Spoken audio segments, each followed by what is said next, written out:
Hello guys, welcome back to my channel. সবাই কেমন আছো? আশা করছি সবাই ভালো আছো। তো আমিও খুব ভালোই আছি।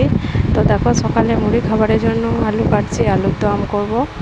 তো তার জন্য আলুগুলো প্রথমে কেটে নিচ্ছি আমি বেশ বড় বড় করে। তো দেখো, আলু কাটা হয়ে গিয়েছে, কড়াইয়ে চাপিয়ে দিয়েছি। প্রেসার কুকারে কড়াই বলছে, কিছু মনে করো না। তো চাপিয়ে দেওয়া হয়ে গিয়েছে।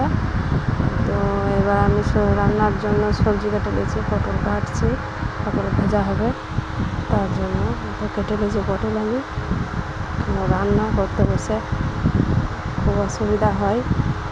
দেখো, পটল কাটা হয়ে গিয়েছে। তো দেখো, পটল কাটা হয়ে গিয়েছে আমার।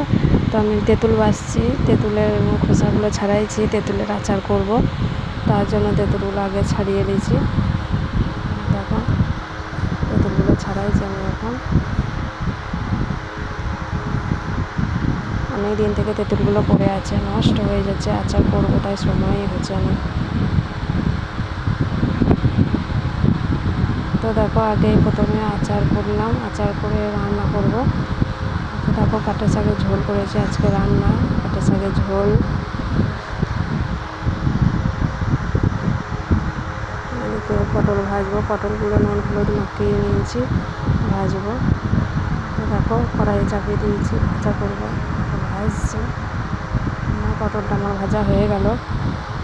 তো এবার তরকারি করবো, ঝিঙে আলুতে তরকারি করবো। দেখো, 5 ফোড়ন দিয়ে আলু ঝিঙে চাপিয়ে দিয়েছি। তো এই কষা হচ্ছে ঝোলটা।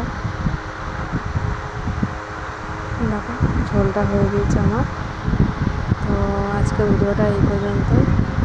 তো যারা আমার চ্যানেলে আছো, প্লিজ ভিডিওগুলো দেখো, চ্যানেলটাকে সাবস্ক্রাইব করো, পাশে থেকো।